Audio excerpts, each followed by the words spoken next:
Welcome to Kove 800X rally. I've been waiting for a while to get to ride this one. One of the more interesting releases of, well, the last few years, I would say. A very light, very powerful adventure bike in the mid-size category. This has something like 90 horsepower, plus or minus. I'm not sure how much less this Euro bike produces compared to the American version without the Euro 5 mods, but yeah, it's a fast bike. So let's see first the city riding portion, because we're driving towards the TED, but it's a long ways from here, so let's see how it is just riding on the city. I'm actually gonna put some heated grips on because I'm freezing already. What comes to the height of this bike, I'm 175, that's 5'8.5" tall, and this is definitely not a difficult bike to live with. I can easily put my foot down. Even though the height of this bike is, it is a tall one, but because it's a very narrow bike and it's a really light one, so it feels really comfortable to just maneuver with your feet, and coming to a standstill is definitely no problem, even for a shorter rider. How is the on and off throttle? People have been complaining that it's a little bit twitchy. I haven't noticed anything serious so far. Pretty easy to keep a steady 50 here. My friend has modified the fairing there, cut it a little bit shorter, so I can't give a lot of feedback on that.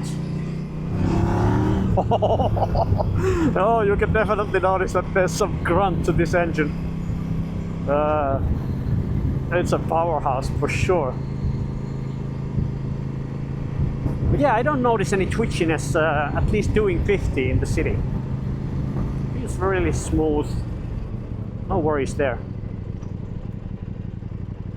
And the brake feel is really nice. The front dives a bit, but it gets pretty firm after the initial stroke of the front end, so it feels really nice. I like the sound as well. Even with the stock exhaust, this has some really meaty grunt to the sound on this. Yeah, feels really nimble. Reminds me of the KTM 390 Adventure R. Like turning it here like this. Feels really light, like really light. It's like it's a different category of bike compared to the Tenere 700, for example. This really feels light. And my friend also has the carburetor here. I think this is a better position for the navigation if you don't do anything with this tower, because if you put it up here, it's gonna be quite a lot in your way, especially when you use a big one like this. And if you want a discount on carburetor units, you can use my code Bandits to get 15% off. Oh, was it 30? I don't remember. Maybe it was 30. Yeah, it was 30% off though. So yeah, pretty good discount there. Yeah, the on-off throttle is a little bit notchy, so it kind of comes off pretty abruptly. But I don't think that's as much of a serious issue as people tend to say on the reviews online. I can still do a very smooth 40 here without much issue at all. But yeah, if I'm sloppy with the throttle like this, yeah, it's a little twitchy, but doing steady speed here, no problem. Yeah, I don't know if it's a setting on the dashboard, but I don't see the gear indicator. That's a bit annoying.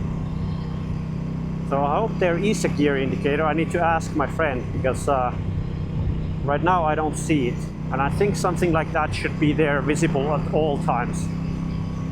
The seat feels actually quite comfortable. At least the initial feel is really good. And the sitting position here, my feet are maybe notch a little bit cramped. Just a tad. But I'm not the tallest rider. But if you're really tall, this might be a little cramped. And you might want to look into lowering those foot pegs. But for me, seems about right.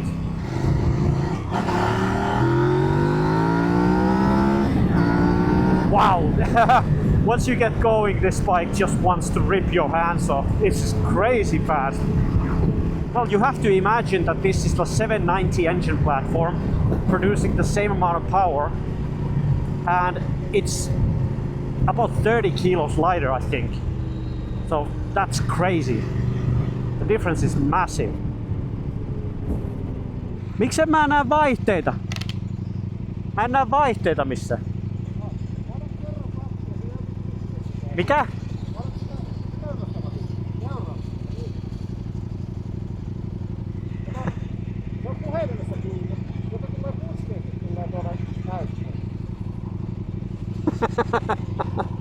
Alright, so the problem was me. I was in the wrong setting, so now we can see the gear indicator there. Okay, let's go. A bit of a stutter there. Coming on and off the throttle, I could feel a little bit of weird stuttering. The suspension feels really great right now. Really soft and plush. Wow, the tires are not that great. The stock tires on this bike, even though they look like 50-50 tires, in these muddy conditions they're really slippery. Fueling is a little bit abrupt. When you come on and off the throttle, you feel that it's sometimes not giving you what you expect, but nothing crazy, nothing crazy.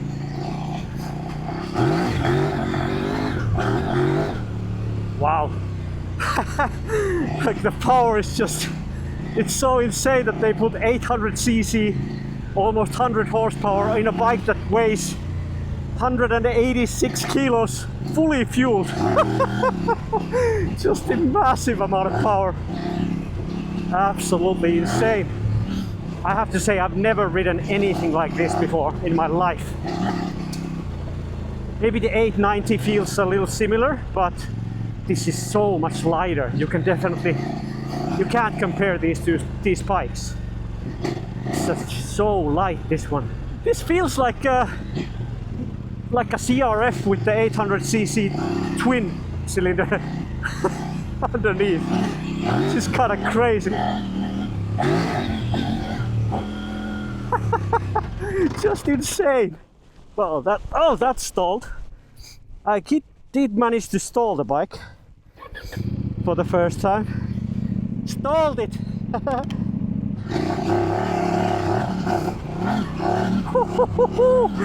Wow. Oh yeah, you have to drive this bike to really feel that. It's hard to explain how this feels. And the suspension feel is absolutely tremendous. Just miles ahead of Tenere 700, or most competitors, I would say. Just how smooth this feels.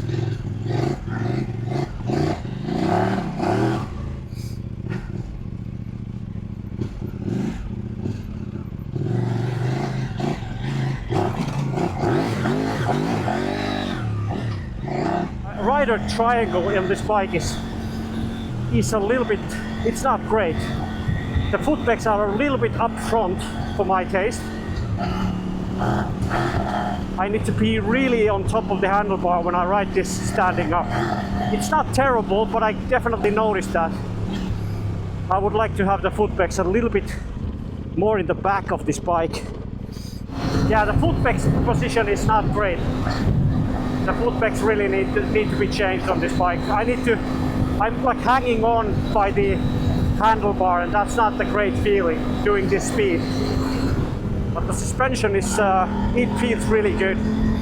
Maybe not Erlin's good, like I said before. Like here, doing a higher speed, I can definitely notice those potholes, but it feels really good.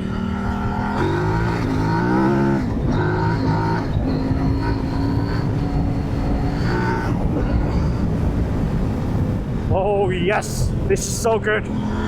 Wow, the engine is just a peach. What a phenomenal engine, just awesome. Like, this is the first bike I would say I've ever ridden that I can say that, yeah, no more power needed. Like, wow, this is a little bit too much in my opinion. But this is so much fun to drift. Absolutely phenomenal. And the ABS is off in the rear, so I can step out a little bit, and it's really well controlled as well. No worries there.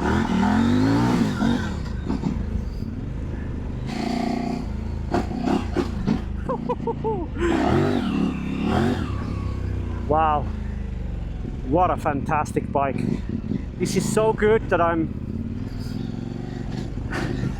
do I need to buy this? The clutch is a little bit stiff. I would probably try to loosen that up a little bit with some changes to the clutch lever pull in the engine side. That would probably make it a little bit easier to pull. But with 2 fingers, the clutch starts to feel a little stiff, even for this very short ride here. Wow, but this bike just feels so stable, so well put together.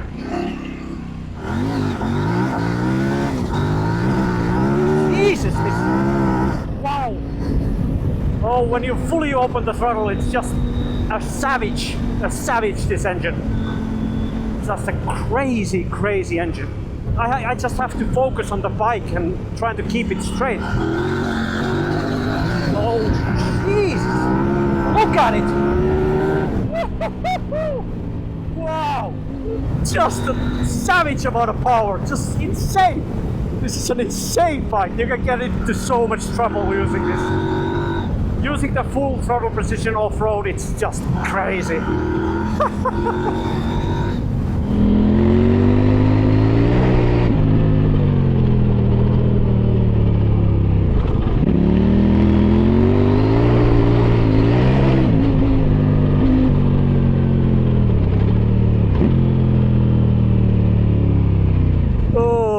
What a crazy machine.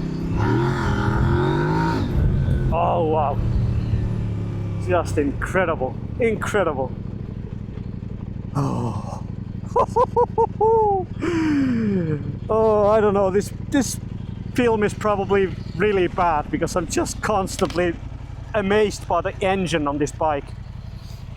I don't know, did I say anything smart during this video? Probably not.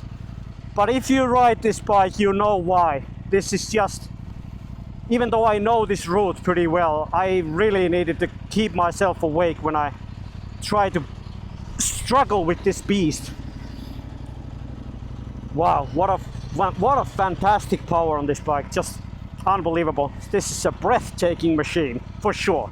Wow, I feel like I have to buy one now. Do I need to buy one? Put it in the comments. Should I buy one? Or should I just wait if there's any big issues with my friend using this bike?